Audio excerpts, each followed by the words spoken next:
Ready? बिस्मिल्लाहिर्रहमानिर्रहीम। पाकिस्तान तहरीक इंसाफ के central office से पाकिस्तान के सब ख़वातीन व हज़रात को अस्सलाम वालेकुम। आज की प्रेस कॉन्फ्रेंस की वजह भी आपको मैं बताता चलूँ, पर सबसे पहले ये मैं वाज़े कर दूँ कि इस वक्त पाकिस्तान में जो इंसानी हकूक़ की ख़िलाफ़ वर्जी हो रही है वो अपने अरूज पे है।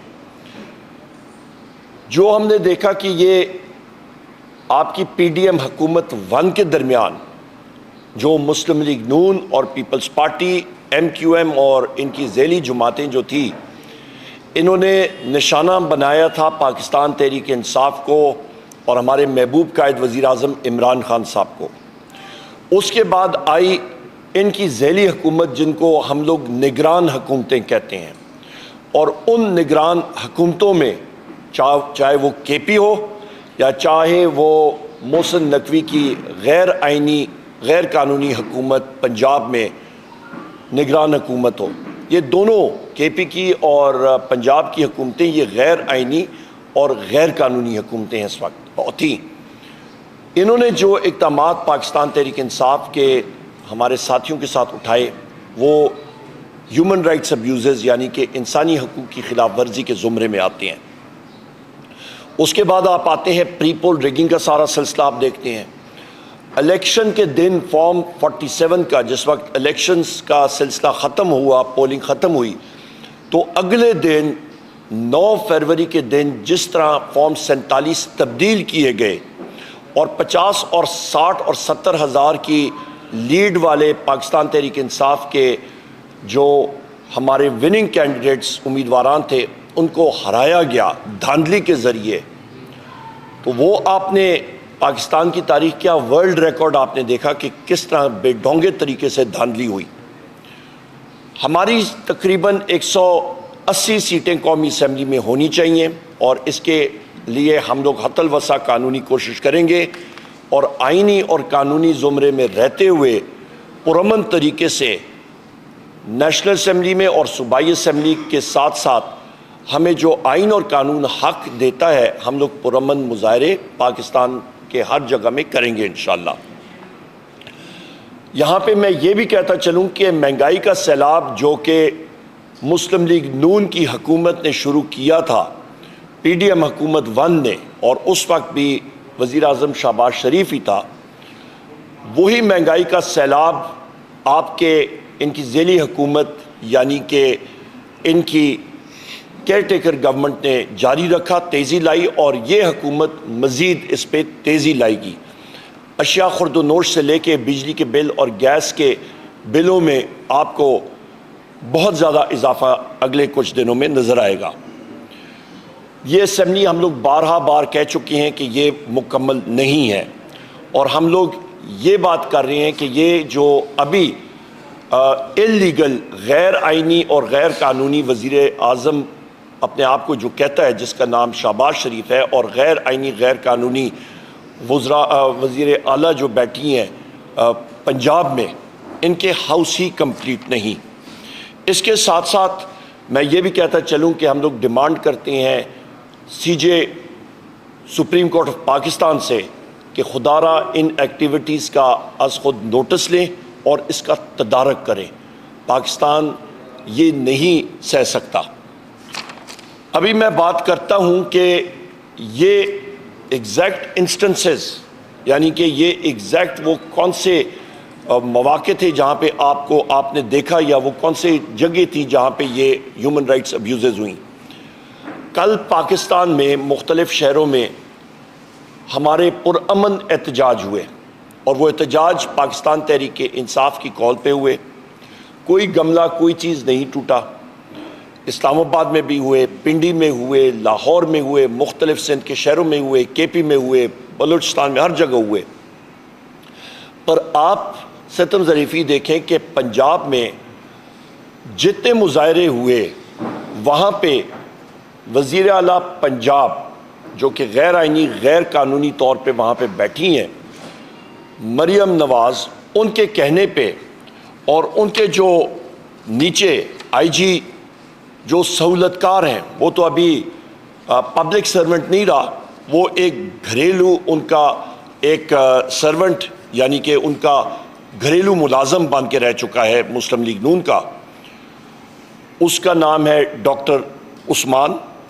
वो और उनका जो स्टाफ है, जो पुलिस स्टाफ है, उन्होंने पाकिस्तान तहरीक इंसाफ के लीडरान को और वर्कर्स के ख़िलाफ़ दहशतगर्दी के पर्चे किए और उस पे हमारे बैरिस्टर सलमान अकरम राजा साहब और बैरिस्टर लतीफ़ खोसा साहब, जो कि नामवर कानूनदान और इस वक्त हमारे बैरिस्टर लतीफ़ खोसा साहब कौमी असम्बली के मेंबर्स हैं, इनको अरेस्ट किया गया। हमारे तकरीबन 100 से ज़्यादा लोगों को अरेस्ट किया गया, मुख्तलिफ़ जगहों में उनको लेके गए थानों में। अभी तक कोई लोग अरेस्टेड हैं, कईयों के ख़िलाफ़ शदीद किस्म के पर्चे हुए हैं, सीरियस ऑफेंसेस लगाए गए हैं, सिर्फ इसलिए कि वो आवाज़ हक और सच की ना उठाएं। फिर हम लोग आते हैं इस्लामाबाद की तरफ। इस्लामाबाद में भी शोएब शाहीन साहब हो गए, शेर अफजल मरवत हो गए, अली बुखारी हो गए, आमिर मुगल हो गए।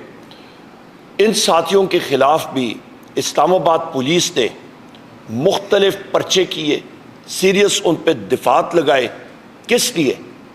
सिर्फ इसलिए कि वो अपना आइनी और कानूनी हक एक्सरसाइज कर रहे हैं। हम लोग इस चीज़ की शदीद अल्फाज में मज़म्मत करते हैं। पाकिस्तान तहरीक इंसाफ हमेशा एक पुरअमन जमात रही है और रहेगी इंशाअल्लाह ताला। यहाँ पे आप ये देखें कि इस्लामाबाद का आईजी और इस्लामाबाद का secretary interior Aftab Akbar Durrani, IG Islamabad doctor Akbar Nasir Khan, SSP operation Malik Jamal Zafar, DC Islamabad Irfan Nawaz Memon, ये वो लोग हैं जिनके चेहरे बेनकाब होने चाहिए और आपके सामने आने चाहिए कि किस तरह ये इंसानी हकूक़ को पामाल करते हैं, किस तरह ये सेलेक्टिवली पाकिस्तान तहरीक इंसाफ के वर्कर्स के ख़िलाफ़ तशद्दुद करते हैं। और इनमें से एसएसपी ऑपरेशन और डीसी इस्लामाबाद, इनके ख़िलाफ़ तो हाई कोर्ट ने भी इनके ख़िलाफ़ इनको सज़ा सुनाई हुई है। इनमें से इस्लामाबाद में सतन ज़रीफ़ी ये है ख़वातीन व हज़रात कि आप ये भी देखें कि इनमें आईजी इस्लामाबाद हो गया, ये एसएसपी ऑपरेशन हो गया और एसपी ऑपरेशन हो गया। हमारे कौमी असम्बली के मेंबर है शाहराम खान, ये 1 साल पहले उनके चचा के घर पे ये लोग गए, 6-7 घंटे वहाँ पे उन्होंने उनके सेफ खोले और डकैती के पर्चे FIRs इन पे हुई हैं।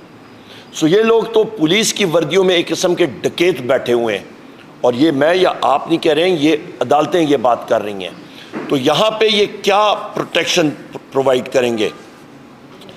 हम लोग इंशाअल्लाह ताला कौमी असम्बली हो या सूबाई असम्बली पंजाब हो या सिंध हो, पब्लिक अकाउंट्स कमेटी के ज़रिए हम लोग इनके अकाउंट्स चेक कराएंगे। हम लोग चेक करेंगे कि इन्होंने, चाहे वो सिंध पुलिस हो या वो पंजाब पुलिस हो या इस्लामाबाद पुलिस हो, इनकी शाखर्चियाँ क्या हुई हैं, इनकी परफॉर्मेंस क्या है। और ये मुझे अफसोस से कहना पड़ता है कि पुलिस की परफॉर्मेंस 0/0 रही है। और इस पे मैं, जो ये निगरान दौर में केपी पुलिस भी थी, उसको भी हम लोग उनके ऑडिट पैराज हम लोग चेक करेंगे, उनके परफॉर्मेंस हम लोग चेक करेंगे। जिस तरह जुल्म जबर उन्होंने पाकिस्तान तहरीक इंसाफ के लोगों के ख़िलाफ़ बर्पा किया, उनको हम लोग देखेंगे कि इस दौरान इनकी जो प्राइमरी बुनियादी ड्यूटी थी, और वो ड्यूटी थी अवाम को तहफ़्फ़ुज़ देना, उसके दौरान क्या क्राइम की शरह इंक्रीज़ हुई है, ज़्यादा हुई है या कम हुई है। और बदकिस्मती से, अफसोस से कहना पड़ता है कि पुलिस ने बजाय इसके कि अपनी प्राइमरी ज़िम्मेदारी वो निभाते, बुनियादी ज़िम्मेदारी निभाते और डकैतों के ख़िलाफ़ जाते और क्राइम को, यानी कि आपके मुख्तलिफ जो डकैतियाँ हो रही थी, चोरियाँ हो रही थी, उसके ख़िलाफ़ काम करते। उनका एक ही मिशन था और उनके ऊपर उनके सरबराह ने उनको कहा कि पाकिस्तान तहरीक इंसाफ को कुचला जाए और उसके हम लोग शदीद अल्फाज में ख़वातीन व हज़रात मुज़ामत करते हैं। इन लोगों के ख़िलाफ़ इंशाअल्लाह ताला, चाहे वो कॉलिंग अटेंशन हो, चाहे वो हमारी प्रिविलेजेस कमिटीज़ हों, चाहे वो एडजर्नमेंट मोशन हो, चाहे वो पब्लिक अकाउंट्स कमेटी हो, चाहे वो ह्यूमन राइट्स कमेटीज़ हो, चाहे वो इंटीरियर की कमेटी हो, इंशाअल्लाह ताला हम इन लोगों को, इनको मैं अफसरान नहीं कहूँगा, ये ज़ाती मुलाजिम है एक इल्लीगल गैर आइनी और गैर कानूनी वज़ीर आज़म जो अपने आप को कहलाता शहबाज शरीफ और मरियम नवाज़ के, इनको हम लोग बुलाएंगे और इनसे पूछताछ ज़रूर करेंगे कि आपने अपने बुनियादी हकूक़ और अपना जो आपने अहद उठाया था उसकी आप क्यों और कैसे खिलाफ वर्जी कर रहे हैं, और उनके पीछे हम लोग कानून जो हमें इजाज़त देते हैं इनकी इंशाअल्लाह ताला ज़रूर एहतसाब किया जाएगा। ये आपके सामने मैं बात करना चाह रहा था। और आखिर में मैं कहूँगा कि ये फैशिस्ट हुकूमत जो है ये अपने होश और हवास जो है वो खो बैठी है। सोशल मीडिया के मुख्तलिफ आपके प्लेटफॉर्म्स, चाहे वो फेसबुक हो, चाहे वो एक्स हो जो जिसको पहले हम लोग ट्विटर कहते थे, इंस्टाग्राम हो, इनकी स्पीड्स, इनको ब्लॉक करना वो आज भी वो कर रहे हैं। और वो ख़ाइफ है कि पाकिस्तान की नौजवान, पाकिस्तान के जितने भी लोग हैं, सिटीजन्स ऑफ पाकिस्तान, उनको सही टाइम पे इंफॉर्मेशन और ख़बर सही तरह ना पहुंच सके। हम लोग इसकी शदीद अल्फाज में मज़म्मत करते हैं। पाकिस्तान इस जदीद दौर में सोशल मीडिया के बग़ैर तरक्की नहीं कर सकता, और हम लोग डिमांड करते हैं कि बग़ैर किसी ऑब्स्ट्रक्शन, बग़ैर किसी ब्लॉकेज के इन साइट्स को वापस बहाल किया जाए।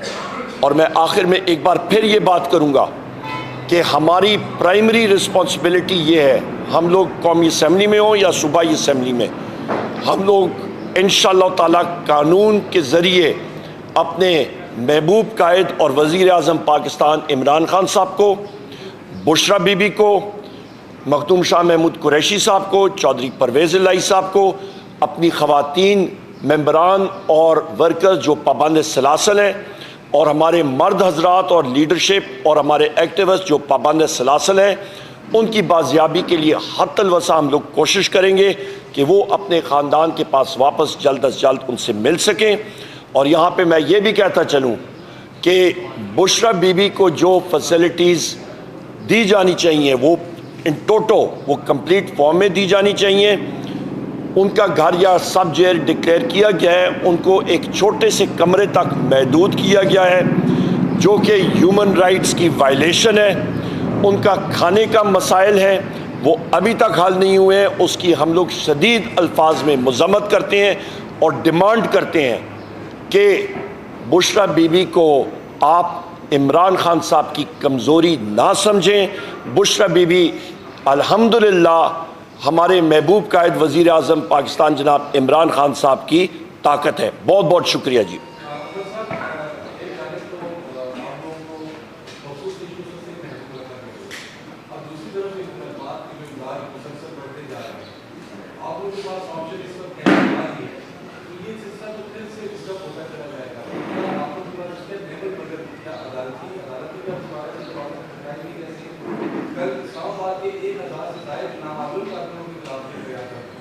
बिल्कुल यासिर साहब, आपने जो बात कही है कि हमारे पास जो इस वक्त मौक़े मौजूद हैं वो अदालतें भी मौजूद हैं और उनके ज़रिए भी हम लोग करेंगे, और कौमी असम्बली और सूबाई असम्बलियों के ज़रिए भी और कमेटीज़ के ज़रिए भी। मैं फिर आपको ये याद दिलाता चलूँ कि हमारे जितने साथी एक्टिविस्ट थे, चाहे वो शोएब शाहीन हो, चाहे वो शेर अफजल मरवत हो, चाहे वो अली बुखारी हो, चाहे वो अली मुग़ल हो, हमारे जितने एक्टिविस्ट उम्मीदवारान, चाहे वो सलमान अकरम राजा हों, चाहे वो सरदार लतीफ़ खोसा हों, इनके ख़िलाफ़ पर्चे हुए हैं, इनको जेल में डाला गया है, और इनमें से बहुत सारे लोग हमारे जो एक्टिविस्ट हैं इनके ख़िलाफ़ एंटी टेररिस्ट के पर्चे हुए हैं, बिलखसूस पंजाब में, जो कि शदीद पर्चे हैं। और मैं फिर ये बात दोहराऊँगा कि ये अफसरान जो आपके इंसानी हकूक़ की ख़िलाफ़ वर्जी कर रहे हैं, इनको हम लोग कमेटीज़ में भी बुलाएंगे और इनकी परफॉर्मेंस हम लोग चेक करेंगे, और इनके ऑडिट पैरास को भी हम लोग चेक करेंगे कि आया पुलिस की जो कारकर्दगी रही है उस पे इनकी करप्शन क्या रही है, वो भी हम लोग अनर्थ करके पाकिस्तान के सामने रखेंगे और इनकी परफॉर्मेंस भी हम लोग सामने रखेंगे कि दिन दिहाड़े जो जराइम पाकिस्तान में बढ़ रहे हैं उसकी वजूहात क्या हैं, और इस पे हम लोग ये भी दिखाएंगे कि इसमें ये पुलिस अफसरान बहुत सारे भी मुलव्वस हैं। मैं फिर दोहराता हूँ कि ना ये आप कह रहे हैं यासिर साहब, ना मैं कह रहा हूँ, बल्कि इस्लामाबाद हाई कोर्ट ने इन पुलिस अफसरान के खिलाफ FIRs दर्ज भी की हैं और डकैती की FIRs दर्ज हुई हैं, और बहुत सारे मामलात में तो पुलिस फिर इनकारी हो गई कि तो हम थे भी नहीं। तो आप खुद देख सकते हैं कि जराइम पेशा अफराद की शरह और जराइम की शरह कितनी ज़्यादा हुई है इन लोगों की करप्शन और इन लोगों की नाअहली की वजह से।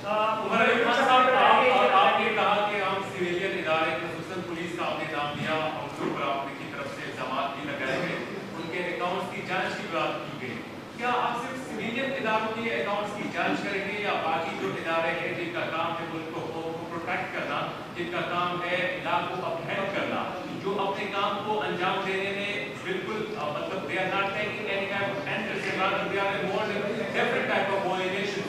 So when you also go to check the details of the accounts of those organizations also. देखें, जहाँ तक पुलिस का ताल्लुक है, पुलिस वो आर्म है जो कि गवर्नमेंट के नीचे डायरेक्टली जाके उसका काम होता है कि वो लोगों को प्रोटेक्ट करे, लोगों का तहफ़्फ़ुज़ करे, ना कि लोगों को शिद्दत और तशद्दुद का निशाना बनाए। लिहाजा वो भी उस ज़िम्मे में आते हैं।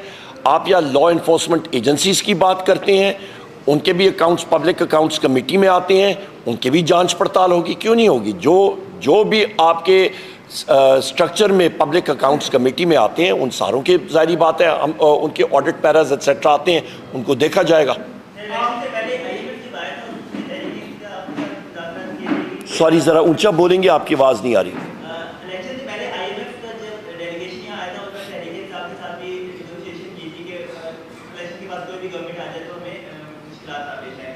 अब चूँकि इलेक्शन उन्होंने दिया दे दिया कि अपना कमीशन दे देंगे, वो आपके पास आते हैं नेगोशिएशन के लिए, क्या आप कोई पॉजिटिव साइन देंगे कि वो इस गवर्नमेंट को? देखिए, सबसे पहले हमने जो पहले नेगोशिएशन IMF हमारे पास पिछले साल भी आया था और उन्होंने वज़ीर-ए-आज़म इमरान खान साहब से मुलाकात की थी, और उस मुलाकात में वज़ीर-ए-आज़म इमरान खान साहब ने कहा था कि कर्ज़ा जो है आप मुल्क की फ़लाह बहबूद के लिए, पाकिस्तान की अवाम की फ़लाह बहबूद के लिए आप जारी कर सकते हैं, पर इस पे ये ज़रूर याद रखें कि जो इलेक्शन है वो आइन और कानून के मुताबिक अपने टाइम के अंदर होना चाहिए, एज़ पर द कॉन्स्टिट्यूशन। पहली बात उस पे जो मैं फिर दोहराता हूँ कि गैर आइनी और गैर कानूनी हुकूमतों ने उसकी पासदारी नहीं की, उसको वायलेट किया और वो टर्म आगे गई। तो लिहाजा जिन लोगों ने इलेक्शन को आगे लेके गए वो आर्टिकल 6 के मुरतकब हैं, पहली बात है। दूसरी अहम बात यह है कि जिस वक्त, क्योंकि मैं खुद federal minister for economic affairs और फेडरल मिनिस्टर फॉर एनर्जी रह चुका हूँ, तो सबसे अहम बात यह है ख़वातीन और हज़रात कि जिस मुल्क में आप इकोनॉमिक अफेयर्स में जब मुल्क कर्ज़े लेता है, IMF आप याद रखिएगा वो लेंडर ऑफ लास्ट रिजॉर्ट है, वो आपको emergency balance of payment support देता है। उसके साथ साथ वर्ल्ड बैंक आपको स्ट्रक्चरल रिफॉर्म्स के लिए पैसे रिलीज़ करता है। तो जब तक एक मजबूत हुकूमत नहीं आती जिसके पास लोगों का मैंडेट नहीं होता, आप वो स्ट्रक्चरल रिफॉर्म्स नहीं ले आ सकते हैं, और वो स्ट्रक्चरल रिफॉर्म्स कर्ज़े की सूरत में आपको भारी कर्ज़े लेने पड़ते हैं। सो लिहाजा इस तरह की गैर आइनी और गैर कानूनी हुकूमत जिस तरह की शहबाज शरीफ की है इस वक्त, उनमें ये सलाहियत भी नहीं है और ना उनमें वो गट्स हैं कि वो रिफॉर्म्स ला सकें। वो एक हार्ट ऑपरेशन सिर्फ़ और सिर्फ एक छोटी सी पट्टी लगा के और डिस्प्रिन की गोली के ज़रिए वो करने की कोशिश करेंगे, वो नहीं होगा। और हमें डर ये है, जिसके ज़रिए हमने ये ख़त लिखा था IMF को, कि आपने ये इंश्योर करना है कि पाकिस्तान की अवाम के नाम पे जो कर्ज़ा लिया जा रहा है उसका सही इस्तेमाल होना चाहिए।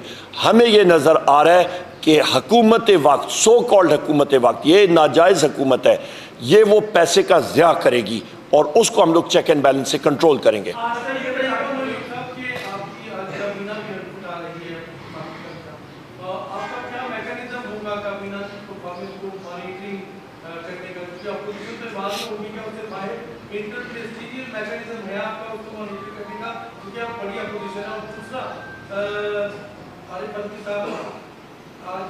चले गए और सदर साहब आ गए, उनको मुफाहमत का बादशाह कहते हैं। आप उनसे क्या एक्सपेक्ट कर रहे हैं? आप दुनिया बढ़ेगी या कुर्बतें बढ़ेगी और आर्टिकल 6 की बातें चलती हैं? सबसे पहले तो टिक्का खान साहब, मैं ये बात कहता चलूँ कि जो आसिफ जरदारी हैं, मैं फिर रिपीट करता हूँ, वो एक इनकम्प्लीट हाउसेस से इलेक्ट होके सामने आ रहे हैं और इलेक्शन प्रोसेस जो है वो गलत था। हमने 12 बार इस चीज़ को, मैं रिपीट कर रहा हूँ कि ये एक नाकस असेंबली और नाकस स्पीकर, नाकस डिप्टी स्पीकर, आपका इलीगल वज़ीर आज़म, चीफ मिनिस्टर पंजाब, ये लोग सामने आए हैं। हाउस इनकम्प्लीट आप कर नहीं सकते थे, नंबर 1। और इसी स्ट्रक्चर से आप एक इलीगल प्रेसिडेंट को सामने ला रहे हैं। ये तो हो गई एक बात। इक्वेशन का एक दूसरा हिस्सा वो है कि आसिफ जरदारी जो हैं वो एक अनवेल सदर हैं। वो उनकी सेहत इजाज़त नहीं देती कि वो सही मानी में अपनी ड्यूटी सर अंजाम दें। सो लिहाजा एक सदर जो कि जिनकी सेहत इजाज़त ना देती हो तो वो अपनी ड्यूटीज़ कैसे सर अंजाम देंगे, क्योंकि वो सुप्रीम कमांडर भी हैं। तो खुदा ना खास्ता ऐसे मसाइल बनते हैं और वो उनकी तबीयत नासाज हो, वो एक्टिविटी लेवल नहीं कर सकते हैं, तो वो वहाँ पे उस कुर्सी पे बैठने के लायक हैं ही नहीं। सबसे पहली दूसरी अहम बात ये है।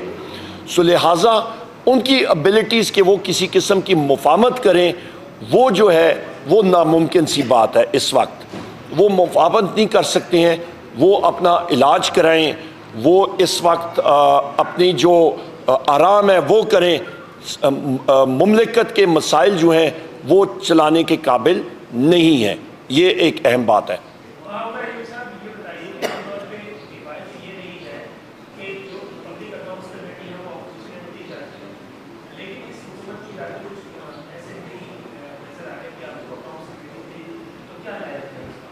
देखें जी, ये तो एक मतलब बुनियादी चीज़ है कि पब्लिक अकाउंट्स कमेटी जो होती है ये आपको अपोजिशन के लिए एक चेक एंड बैलेंस के ज़रिए 18th अमेंडमेंट के बाद आई और अपोजिशन के पास होनी चाहिए, क्योंकि चेक एंड बैलेंस होता है और उसके ज़रिए आपकी ट्रांसपेरेंसी आती है। या हुकूमत के इरादे कुछ और हैं तो हुकूमत ने भी उसी हाउस में बैठना है, सो कॉल्ड हुकूमत ने। और मैं ये 12 बार कह चुका हूँ कि हुकूमती बेंचेस पे मुफादाती टोलों का एक झुंड सा बना हुआ है, जिसमें कड़छे भी हैं, चमचे भी हैं, गेंती भी हैं, बेलचे भी हैं, खुरपे भी हैं। दूसरी साइड पे आपका एक आग से मतलब अबूर किया हुआ एक वो शख्सियात मौजूद हैं जो कि कुंदन बन चुकी हैं, जो कि एक तलवार, एक लोहे की तलवार बन चुकी हैं। और आपने अपोजिशन का रोल देख भी लिया है। 4 सेशन हो चुके हैं कौमी असम्बली के और वाज़े तौर पे आपने देख लिया है कि हमारी एक वोट एक शख्स भी इधर उधर नहीं गया। हम लोग मुनज़्ज़म हैं, अपनी आवाज़ वहाँ पे उठाना जानते हैं और उठाएंगे इंशाअल्लाह ताला। और हुकूमत को पता लगेगा कि असम्बली में बैठना किस चीज़ को कहते हैं।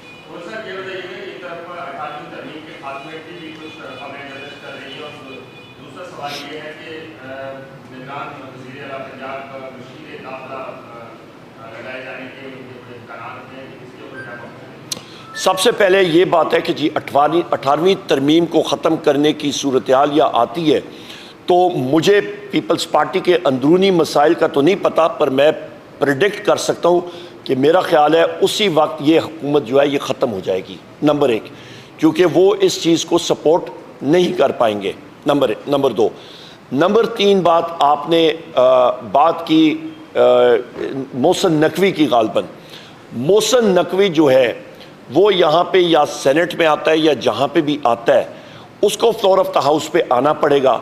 उसको अपने जो गैर आइनी, गैर कानूनी जो उसने एक्शंस लिए थे उसके बारे में उसने जवाबदेही देनी पड़ेगी।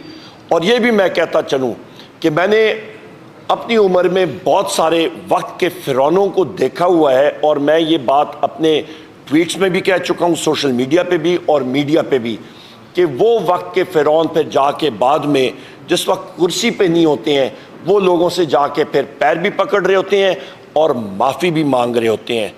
तो ये उसके बारे में मैं बात करूँगा। Thank you very much. आखिर में मेरे साथी मैंने अभी देखा है यहाँ पे हमारे दोनों साथी आ गए हैं, अली मुगल साहब भी आ गए और आमिर मुगल भी आ गए, सॉरी, और अली बुखारी साहब भी आ गए। आप बुखारी साहब आप बात करना चाहेंगे क्योंकि ये प्रोटेस्ट में थे और इन्होंने बातचीत की कि आप आ जाएं जी।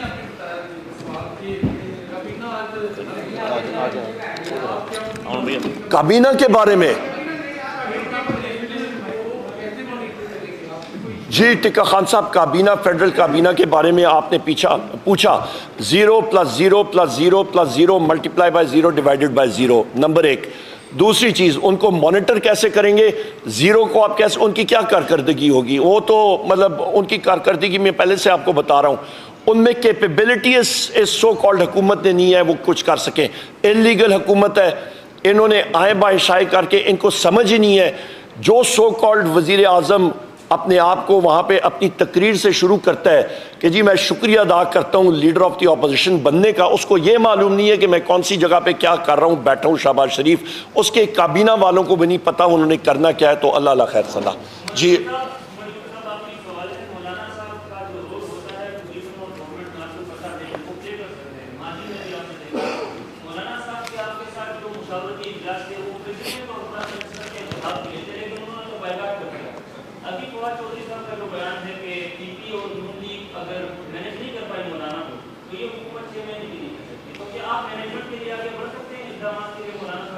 हम लोगों ने किसी के साथ कोई मैनेजमेंट नहीं करनी। हम लोग सिर्फ और सिर्फ एक चीज़ के पॉइंट पे हम लोग मुख्तलिफ सियासी पार्टियों के साथ गुफ्तगू शनीद कर रहे हैं, और वो ये है कि हमारा चुराया हुआ मैंडेट जो फॉर्म 47 के ज़रिए चुराया गया है वो हम लोग वापस लें। क्योंकि ये मेरे साथी एडवोकेट अली बुखारी साहब भी मौजूद हैं, अली मुगल साहब भी मौजूद हैं, दोनों साथियों के फॉर्म 45 सारे के सारे मौजूद हैं। पर इलेक्शन कमीशन जो है उसने अपनी जो आंखें हैं वो कस्तन बंद की हुई थी और उसको इग्नोर किया था, और इस चीज़ को हम लोग कंडेम करते हैं। जी, ओवर टू यू बुखारी साहब और फिर मुगल साहब आप। जी, औज़ु बिल्लाहि मिनश शैतानिर रजीम, बिस्मिल्लाहिर्रहमानिर्रहीम। जी बहुत शुक्रिया उमर भाई आपका, और आप सब लोगों का बहुत शुक्रिया जी। जैसा कि आपको पता है कि जी हमारे कायद इमरान खान साहब ने पुरअमन पीसफुल एहतजाज की कॉल दी हुई थी कल। उस सिलसिले में हम, क्योंकि तीनों इस्लामाबाद के MNAs आमिर मुगल साहब भी मौजूद हैं, शुएब शाहीन साहब और मैं, जो हम 50 हज़ार वोट से जहाँ से जीते, हम लोगों ने भी कॉल दी और एक पीसफुल पुरअमन हमने एहतजाज था जो हमने प्रेस क्लब आना था और वहाँ पर आके हमने अपना डिस्पर्स करना था एहतजाज। लेकिन आपने देखा कि प्रेस क्लब के सामने इस्लामाबाद एडमिनिस्ट्रेशन ने मशीनरी लगा कर बड़े बड़े गड्ढे खोद दिए पार्क के सामने, जहाँ पर जो है बंदा खड़ा भी नहीं हो सकता। कोई इनसे पूछने वाला नहीं है कि एडमिनिस्ट्रेशन से कि ये जो आपने प्रेस क्लब के सामने पार्क के अंदर जाके, जहाँ पर सारे एहतजाज होते थे, वहाँ से आपने गड्ढे खोद दिए, ये पब्लिक एक्सचेकर का पैसा है, ये आप जवाबदेह हैं, आप सरकारी मुलाजम हैं, किसी के मुलाजम नहीं हैं। लेकिन अनफॉर्चुनेटली हमारे डिप्टी कमिश्नर और ADCG, यही हमारे DRO और ROs थे, इनके ऊपर ऑलरेडी हमारे बहुत ज़्यादा तहफ़्फ़ुज़ात हैं और इनके खिलाफ कंटेम्प्ट पिटिशंस भी पेंडिंग पड़ी हुई हैं जो कि ECP अभी तक नहीं ले रहा। लेकिन आज उसमें यह हुआ कि हमारे ऊपर FIR दे दी गई। उसमें तीनों हम जो MNA के कैंडिडेट थे, मैं था, शुएब शाहीन साहब थे, आमिर मुगल साहब थे, हमारे साथ, हमारे ऊपर FIR दी गई। इसके अलावा जितने हमारे साथ कोई हमारे दोस्त पिंडी से आए हुए थे और MNAs थे, उनके ऊपर भी FIR दी गई। और सबसे हैरतज़दा बात यह है कि सेम टाइम सेम वेन्यू पे आप साथ D चौक ऑलमोस्ट 1 किलोमीटर के फासले पर है, वहाँ पर जमात इस्लामी जो है वो अपना एजुटेशन रिकॉर्ड करवा रही थी, उनको इजाज़त भी दी गई, उन पे FIR भी कोई नहीं हुई। और हमारा जितना पीसफुल एजुटेशन हुई, जो हमारा प्रोटेस्ट था, वो आप देख लेंगे well with in the legal parameters के अंदर था, और एक ग्लास, एक गमला, एक पत्ता तक नहीं हिला और ना टूटा। लेकिन हमारे ऊपर FIRs दी गई, ये जो, और हमारी एप्लीकेशन भी इनके पास पड़ी है जो हमारे सेक्रेटरी जनरल साहब की तरफ से थी कि आप हमें परमिशन दें और हम उसके ऊपर लीगल फ्रेमवर्क के अंदर रहते हुए हमारा आर्टिकल 15, आर्टिकल 16 ये कि हम अपना प्रोटेस्ट रिकॉर्ड करें। आप हमारे हक पर डाका भी मारें, आप लोगों के मैंडेट को चोरी भी करें, आप हमारे राइट के ऊपर शबखून भी मारें, आप हमारे लीडर को जो है वो 7-7 महीने पोलिटिकली मोटिवेटेड केसेस के अंदर जेल में भी रखें। हमारे जितने हमारी हाई हायरार्की है पॉलिटिकली हमारी पार्टी की, उन सब के ऊपर दर्जनों FIRs भी दें और हम बोले भी ना, हम बात भी ना करें। ये एक सिविलाइज्ड मुल्क की निशानी नहीं है, ये एक सिविलाइज्ड और जिसमें आप कहते हैं सिविल लोगों के राइट्स जो हैं उनको प्रोटेक्ट करने का जो एक पूरा मैकेनिज़्म होता है वो नहीं है। हम इसके ख़िलाफ़ एहतजाज करेंगे, करते रहेंगे, अपनी आवाज़ उठाएंगे। पब्लिक को नहीं रोका जा सकता, अवाम को एजिटेशन का, प्रोटेस्ट का, अपनी बात करने का कॉन्स्टिट्यूशन ऑफ पाकिस्तान 1973 पूरी इजाज़त देता है। सो मैं बहुत शुक्रगुजार हूँ उमर भाई आपका भी और आप सब लोगों का भी कि आप लोग आए और ये आज हम अभी अपनी बेल्स करवा के आए हैं। और बेल्स के दौरान भी आपको बताऊँ कि कोर्ट में इस्लामाबाद हाई कोर्ट ने भी एक रेजोल्यूशन पास की और हाई कोर्ट ने इसको कंटेम्प्ट किया कि आपने किस तरह ये FIRs दे दी सीनियर कौंसल्स के ऊपर, सीनियर सिविल सिटीजन्स के ऊपर जो एक पीसफुल प्रोटेस्ट कर रहे हैं, अपनी बात भी ना करें। सो ये बहुत बड़ा अलमिया है, ये एक ऐसा मुकाम पर आप लेकर आ रहे हैं जहाँ पॉइंट ऑफ नो रिटर्न पे चले जाएंगे। तो इसको खुदा रहा देखा जाए और मुल्क को आगे की तरफ लेके जा जाए। बहुत शुक्रिया। मुगल साहब आप बताइए। बिस्मिल्लाहिर्रहमानिर्रहीम। मेरा नाम आमिर मुगल है जी फरमाइए। मेरा नाम आमिर मुगल है और मैं तहरीक इंसाफ इस्लामाबाद का सदर भी हूँ और NA 46 से इलेक्शन भी लड़ा हूँ और हमारे तीनों मैंने ऑलमोस्ट 45-50 हज़ार की लीड से जीते हुए हैं। और अभी जो इन्होंने फॉर्म 45 जारी किए हैं इलेक्शन कमीशन में, वो इन्होंने बेसिकली हमारा रिज़ल्ट स्विच कर दिया है। जहाँ मेरे 400 वोट हैं वहाँ मेरे ओपोनेंट के 400 कर दिए हैं, जहाँ उसका 100 वोट है वो मेरा 100 कर दिया है। वो तो खैर ऑडिट रिपोर्ट में आपके सामने इंशाल्लाह 1-2 दिन में पेश करूँगा। और अभी जो हमने कल एक पीसफुल मुजाहरा किया उसके बारे में अली बुखारी साहब ने आपको डिटेल बताई है कि हमारे साथ ही जमात इस्लामी का भी एक मुजाहरा हो रहा है और ये दफ़ा 144 इतनी सियानी है कि ये सिर्फ आके तहरीक इंसाफ वालों पे लगती है। और हमारे साथ जो बिल्कुल हमसे कोई हार्डली 200 या 300 मीटर दूर जमात इस्लामी का मुजाहरा हो रहा था, उस पर ये इसने अट्रैक्ट नहीं किया। और इसमें मेरी आप मीडिया वालों से गुजारिश है थोड़ा इसको भी हाईलाइट करें। और एक और जो उन्होंने FIR में लिखा है कि हम असला लहरा रहे थे, तो हमारे सामने तो आपके सारे कैमरे मौजूद थे, तो कोई एक क्लिप दिखा दें मेरे हाथ में कोई असला था या अली बुखारी साहब के हाथ में कोई असला था या शुएब शाहीन साहब के हाथ में कोई असला था या हमारे साथ किसी गार्ड के हाथ में कोई असला था। तो ये भी उन्होंने झूठ FIR में लिखा है। एक पॉइंट की तरफ मैं आप साहब की तवज्जो जो है डाइवर्ट करवाना चाहता हूँ। 8 फरवरी को इलेक्शन हुआ है और ये बड़ी ख़ास बात है, आपने इसको थोड़ा सा मीडिया वालों से मेरी गुजारिश है इस पर गौर करना है। 8 फरवरी को इलेक्शन हुआ है और 7 फरवरी को पिशीन में एक धमाका होता है और उस धमाके में 28 बेगुनाह लोगों की जानें जाती हैं, 28 लोग शहीद होते हैं। उसको जवाज़ बना के इन्होंने 8 फरवरी को फ़ोन बंद कर दिए। एक तो मैं आप मीडिया के तवसत से इन सब से ये क्वेश्चन करना चाहता हूँ कि आपको पाकिस्तान की तारीख़ में कोई ऐसा वाक़या बता दें कि इस तरह कोई धमाका हुआ और उससे अगले दिन आपने पूरे पाकिस्तान के फ़ोन बंद कर दिए हों। अब मैं आपको इसकी असल वजह बताता हूँ। आप इलेक्शन कमीशन की वेबसाइट को खोल के देख लें, उस पर लिखा हुआ है और सारा जो प्रिजाइडिंग ऑफिसर्स का मैनुअल है वो आप चेक कर लें, मैं आपसे शेयर भी कर सकता हूँ। उसमें लिखा हुआ है इन्होंने 36 करोड़ रुपये का एक सॉफ्टवेयर ख़रीदा था जिसके मुताबिक तमाम प्रिजाइडिंग ऑफिसर्स ने एक मोबाइल एप्लीकेशन के ज़रिए अपने जो तमाम रिज़ल्ट्स हैं वो ECP को और अपने रिटर्निंग ऑफिसर्स को भेजने थे। तो बेसिकली ये जो फ़ोन बंद किया गया है ये इसलिए बंद किया गया था कि वो अगर प्रिजाइडिंग ऑफिसर्स वो अपना जो रिज़ल्ट है फॉर्म 45 के मुताबिक वो अगर भेज देते अपने RO को और ECP को तो वो एक अलहदा से एविडेंस रिकॉर्ड में आ जाता कि अगर हमारे पास असली है और उनके पास नकली है और हम ये दावा करते हैं तो वो जो प्रिजाइडिंग ऑफिसर का है वो एक एविडेंस के तौर पे सामने आ जाता कि ये देखें प्रिजाइडिंग ऑफिसर ने कौन सा रिजल्ट भेजा है फॉर्म 45।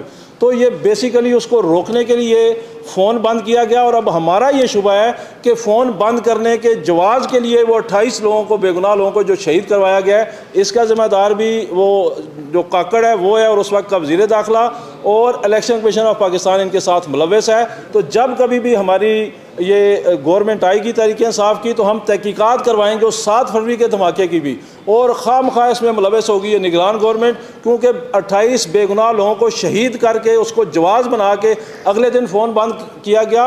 और ये फ़ोन सिर्फ इसलिए बंद किया गया कि प्रिजाइडिंग ऑफिसर उस मोबाइल एप्लीकेशन के ज़रिए वो रिज़ल्ट जो है वो ECP को और ROs को ना भेज सके। तो इस पे आप सब ने ये इस मामले पे फोकस रखना है। और मैं आप सब के ज़रिए इनको मैसेज भी ये देना चाहता हूँ कि इमरान खान की रिहाई तक, उसको वज़ीर-ए-आज़म बनाने तक और अपनी छीनी हुई डकैती से लूटी सीटें वापस लेने तक तहरीक इंसाफ के कारकुनान कराची से खैबर तक बिल्कुल भी आराम से नहीं बैठेंगे। इस्लामाबाद की 25 लाख अवाम की तौहीन हुई है, हमारे मैंडेट पे डाका मारा गया, हम किसी भी कीमत पे पीछे नहीं हटेंगे। और तुम जितनी मर्जी तुम हमारे ऊपर पाबंदियाँ लगा लो, तुम जितने मर्जी FIR दे लो, तुम जितने मर्जी जुल्म सितम कर लो, ये अवाम ना तुम्हारे जुल्म सितम को मानेगी, ना तुम्हारे पर्चों से डरेगी, ना तुम्हारी गिरफ्तारियों से डरेगी। और ये सीटें वापस लेना हमारा छोटा मकसद है। हमारा असल और बड़ा मकसद इमरान खान को जेल से निकाल कर वज़ीर-ए-आज़म बनाना है। और इस मकसद के लिए गिरफ्तारियां, पर्चे, ये छोटा मकसद है। तहरीक इंसाफ के कारकुनान हम अपनी जान तक भी कुर्बान कर सकते हैं। शुक्रिया। सर बस 2 मिनट, ज़्यादा नहीं भाई, क्योंकि अब आप मेरे ख्याल में थक गए, मुझे लगता है। ये बिस्मिल्लाहिर्रहमानिर्रहीम। सेक्रेटरी जनरल साहब ने फरमा दिया, आमिर मुग़ल साहब ने, अली बुखारी साहब ने बड़ी तफसीर के साथ डिस्कस कर दिया। देखें, आपके सामने एक से ज़ायद मरतबा इन मौज़ूआत पे हम डिस्कस कर चुके हैं। सबसे पहले तो मैं ये जो FIRों का सिलसिला शुरू हुआ, या जो पंजाब में पकड़ दकड़ शुरू हुई और हमारे ऊपर जो FIR काटी गई, और सलमान अकरम राजा और सरदार लतीफ़ खोसा और दीगर कई वकला के ऊपर FIRें काटी गई, मैं उनकी शदीद मज़म्मत करता हूँ। पिछले हफ्ते जो हमारा एहतजाज हुआ था, इस हफ्ते को छोड़कर उससे पिछले हफ्ते, आपको पता है कि रहीम यार खान में हमारा एक कारकुन शहीद किया गया पुलिस कस्टडी में। दूसरा हमारा कारकुन अहमद शाह को लाहौर में शदीद तशद्दुद करके बेहोशी के आलम में हॉस्पिटल छोड़ गए, और फिर अल्लाह ने ज़िंदगी रखी थी कि वो बच गया। ये वही ड्रामा रिपीट किया जो ज़िले शाह की सूरत में उन्होंने किया था। ज़िले शाह के ऊपर 60 के करीब उनके जिस्म के ऊपर तशद्दुद के निशानात थे, ये मेडिकल रिपोर्ट है। उसके बावजूद उसको पर्चा दिया। उस पर्चे में नॉमिनेट किसको किया? इमरान खान और PTI की लीडरशिप को, और तस्वीरों और वीडियो में मौजूद है कि उसको उठा के ले गए थे। इसी तरह आपको याद होगा बाद में मरियम बीबी ने ये कहा, वो जो डाकू रानी आजकल मुसल्लत है हमारे पंजाब में, जो कि ख़ुद हार चुकी है, डाका जनी के ज़रिए वो वजूद में आई है उसकी हुकूमत, और उसने कहा नहीं इसको दूसरा एंगल दो। वो ऑडियो आपके पास है, और उसको उसने रिफ्यूज़ नहीं किया। दूसरा एंगल दो एक्सीडेंट का, वो एंगल दिया गया, दूसरी FIR काटी गई एक्सीडेंट का, फिर वो पर्चा जो है वो हमारे लोगों के ऊपर कर दिया गया। तो ये सारा ड्रामा की रेपिटेशन हो रही है आज भी, ये जो कुछ हो रहा है। और इस सब कुछ के बावजूद एक बात आपको बता दूं, जो कुछ इन्होंने फ्रॉड किया है, जो ठगों की हुकूमत इस वक्त मुसल्लत है, खा वो फेडरल में हो, खा वो पंजाब हुकूमत हो, ये जिस अंदाज से ये मुसल्लत हुए हैं वो सब आपके सामने हैं। और आप सारे इस्लामाबाद में बैठने वाले, ये मेरी कॉन्स्टिट्यूंसी आपको पता है, और यहाँ से सामने रिटर्निंग अफसर का दफ्तर है। सुबह के 4 बजे तक उस दिन 8 को और 9 की रात को आपने देखा कि मेरा रिज़ल्ट, हम उस वक्त 50,000 प्लस की लीड से जीत रहे थे। 1,05,000 वोट मैंने लिया, 51,000 दूसरे ने लिया, 53,000 की मेरी तकरीबन लीड है। वो सब आपने देखा है, वो रिकॉर्ड हमारे पास पूरा फॉर्म 45 मौजूद है। 9 तारीख को एक फॉर्म 47 आता है जो सारे मीडिया ने दिखाया, मैं वहाँ धरना दे के बैठा हुआ था, पूरे मीडिया के सामने एक फॉर्म 47 आया जिसके ज़रिए उसको जिता दिया, मुझे हरा दिया। फॉर्म 47 वो अभी मौजूद ही नहीं है, उसका वजूद ही नहीं है। ये नया फॉर्म 47 बनाया उन्होंने 10 तारीख को। फिर जब हम 10 तारीख को इलेक्शन कमीशन में चले गए तो इलेक्शन कमीशन ने स्टे कर दिया, process of consolidation is stop, suspended, ये लफ्ज़ हैं।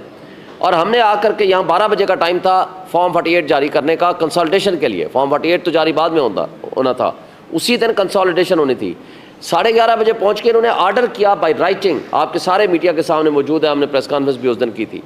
उन्होंने लिख के दिया रिटर्निंग अफसर ने, जिसको वो मानते हैं कि जनाब process of consolidation is postponed. उसके बाद रात को नोटिफिकेशन जारी हो जाता है, और आप अब जब रिज़ल्ट, ये फॉर्म इन्होंने डाले हैं जो फॉर्म 45 में टेम्परिंग है, वो सारा रिकॉर्ड आपके पास मौजूद है, वो हम वाइट पेपर की सूरत में भी हम आपको देंगे। सारी टेम्परिंग करके उसके वोट बढ़ाए गए, कुछ वोट हमारे रिवर्स किए गए और मेरे कम किए गए, जो उसके वोट थे मेरे खाते में, मेरे वोट थे उसके खाते में, और कुछ नए फॉर्म बनाए गए। वो सारा रिकॉर्ड हमने कैलकुलेट कर लिया और ले लिया है।